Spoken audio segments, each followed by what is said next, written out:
just had some dinner. We went to a kebab shop. Pretty good. We're craving this. So far, my experience in Chiang Mai, it's alright. It's too quiet for me, and I mean way too quiet. Let me give you an example. Yesterday night, it was 11 midnight, and we were hungry, and we were like, okay, let's find a restaurant or something. Everything was closed. We only found a KFC and a Pizza Hut. And just generally, the city is too quiet. I got used to Bangkok and Pattaya and everything. This place is really nice if you want to come with your wife.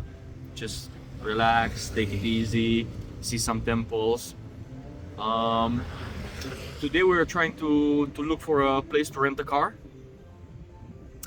And they're kinda expensive. It's like 1,000 baht per day, plus deposits, plus fuel, plus that. So I asked a friend of mine who's traveling to Thailand often if he knows anything, so I'm just waiting for his reply. Because we want to go to the White Temple in Chiang Rai and just generally just drive around. But I'm not sure how much that's gonna cost. So we're gonna keep looking. After that, we headed to a night bazaar nearby. I know we've seen plenty in Bangkok and Phuket. I was just curious to see if there's any difference between them. And there actually is. The items over here, most of them at least, were considerably cheaper. People were not as pushy. And it was full of beautiful handcrafted goods and paintings. We also found this pretty cool shop which had goods made of leather, various kinds of leathers, cow, snake and crocodile. So we had some fun over here, and I actually bought something as well. Hello.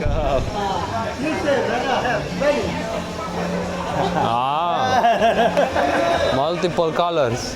Yeah. This crocodile, yeah? Leather. Yes. Original, yeah. How much is this? Yeah. How much is it? This, okay, I give for you 950, okay? 950. This 1,300.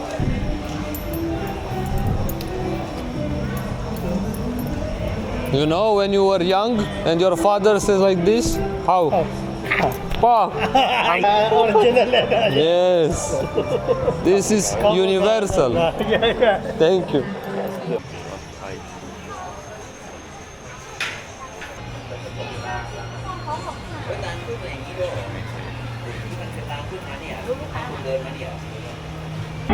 It's so amazing. Okay, let's sing it. 25 years and my life still try to get up on great big view of destination. So on the way back from the markets, we actually found a travel agency. So instead of renting a car, as I was initially planning, I decided to just book a tour. So same like is in Phuket, pick up and drop off from the accommodation, plus one meal, plus entries to the attractions. So I'm heading towards the White Temple.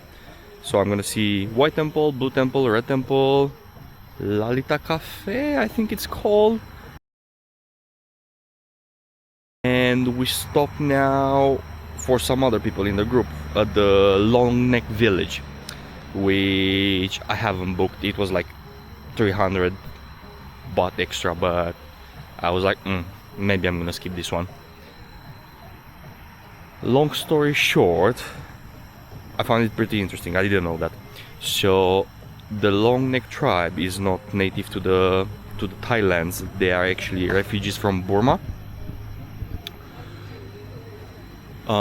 Apparently they asked for independence like 60-70 years ago, and the government said no, and then some bad things started happening, which I cannot mention over here on YouTube. So they ran away. They came over here to Thailand. Some of them came legally and they have been put in like refugee camps. According to the guy, the people in this village came here illegally, but the government still accepted them. They don't have Thai citizenship. They don't speak Thai. So the Thai government built some houses for them and they basically survive through tourism, I guess, and self-sufficient.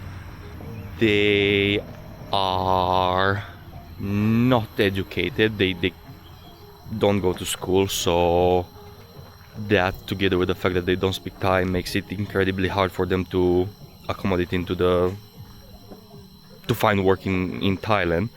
But our God said that the government is trying to work with them and basically educate the new generations so they can find a better life in the cities, which I think is actually pretty nice from them.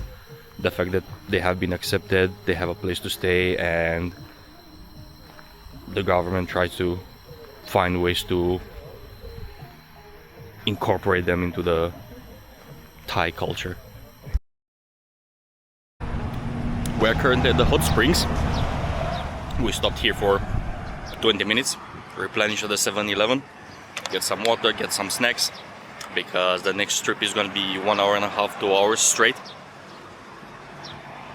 So apparently, a long time ago, over here in Thailand there was a volcano in this area. The volcano is not here anymore, but the thermal water is. Unfortunately, it's not good enough for swimming. The temperature of the water is around 50 to 80 degrees Celsius, so that's a bit much. Funny part is though, there's people boiling and selling eggs over here, which I thought is pretty funny. Now we're gonna head towards the main attraction, the White Temple. Let's see how that goes. And ladies and gentlemen, this is the famous White Temple, in Thai known as Wat Rong Khun, which dates back to the year 1320, and actually no, but you would believe so, right? Hear me out. This temple has been built in the year 1997. Yes, you hear that right. This famous temple barely has 30 years, 29 to be more precise as of now. Can you believe that? And this alone attracts every single year over 3 million visitors. Listen to me. Although the temple is a baby compared with the temples we explored in Chiang Mai, which dates back to the 13th and 14th century, the history behind it it's quite interesting. So, the old temple, the old Wat Rong Khun, was in a very bad state by the end of the 20th century. And because there were no funds to rebuild it, this gentleman over here, whose name I am not going to pronounce, all due respect to him, but it's too much for me at the moment, who's a local artist from Chiang Rai, decided to completely rebuild the temple and fund the project with his own money. Up to date, over 14 million bahts have been invested in the project, and it's not done yet. It's still going. In fact, it's not expected to be completed until the year 2070 or so. So this artist is currently 71 years old, right? So obviously, unfortunately, he is not going to be able to see it completed. However, what he did, he trained his students so they can take over after his departing and complete the project. Related to his students, we're gonna talk about them in the next temples, because again, it's so much so much fun to look into this. It's very interesting. The entry of the temple cost 200 baht, and obviously, as many other attractions in Thailand, it's completely free for the Thai nationals. After the White Temple, we had a short break for lunch, and we headed straight to the Blue Temple. In Thai, that would be Wat Rong Suten. I hope I got that right. And as you can see, it started pouring. Man, I felt like I'm in London again. And I was not ready for this. I had to buy a waterproof jacket from a shop over here. It was only like 60 baht, so it was fine. But unfortunately, because of the rain, I couldn't explore the temple the way I would have liked to. And I cannot show you guys everything I wanted.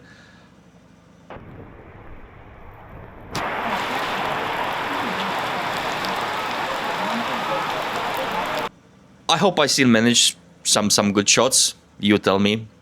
So, quick quiz for you. In what year has this temple been built? Probably you got it wrong.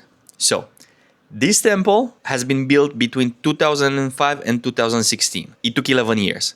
So this temple, it's only 10 years old, but it's incredible. It's super nice. Now, the funny part, another funny part actually. This temple has been built by a gentleman. This time I'm gonna try. Pota Kapkeo. And this gentleman, it's a former student of the guy who built the White Temple. Isn't that amazing? Next on the list was Lalitta Cafe, which I'm gonna be honest with you, I knew nothing about. I didn't even know it exists. Typically, I don't like those type of places. I'm more interested in cultural stuff. But I must say, it was surprisingly pleasant. The cafe is heavily inspired by a mythical fantasy forest. Now, I must be honest, I haven't tried the food or the drinks. I just wanted to relax in the garden. They even have a massage salon on site. It's pretty big, I must say. It's the perfect place if you want to get some pretty cool pictures, like I did. Modest. But yeah, pleasantly surprised. I had a good time over here. I would actually recommend it. If you're in the area, why not?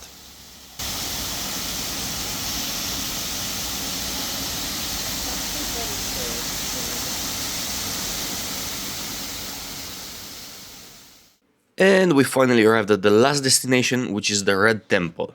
Now, it's important to know, the Red Temple is not the official name. That's just how some people refer to it. Once here, we took a minibus and we got on top of the hill where a giant statue lays.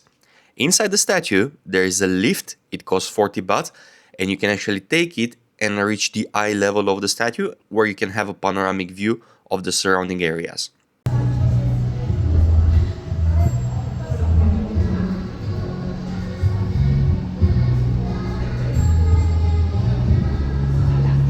What I like about this place in particular is the fact that it hosts a very big hospital, which is actually free. Unfortunately, they don't have doctors to perform surgeries at the moment, but it seems like they are working on it. The area also hosts around 500 monks, as well as 800 orphans, which come mainly from Myanmar due to the ongoing situation. Once you arrive here, you might be a little bit confused because there are 3 distinctive buildings. So, one of them, the one you can see now, is the actual Red Temple, Wat Huay Pla Kang. Then there's the pagoda.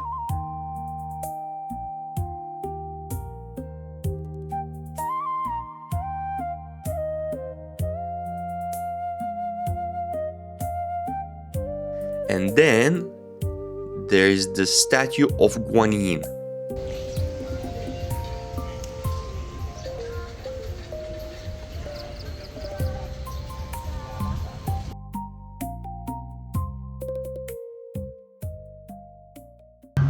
Those are images from inside the statue, and those are not just some random images. They actually tell a very beautiful story. At the time of the recording, I didn't know, so it's a bit messy. However, I'm gonna try my best to explain it to you. Once upon a time, there was a princess, but she refused to marry, which angered her parents terribly. They decided to exile her in a forest where she would do hard labor. The logic being, she's a princess, she's not gonna be able to do it, she's gonna come back and she's gonna accept our proposal to get married. But that didn't happen. Why? Because an angel will come and will assist her in her task every time. Seeing that she's not giving up, her father got extremely angry and he took the decision to send in the soldiers to basically retire her from life. The soldiers arrived at the forest, but they found out that the tiger found the girl before them.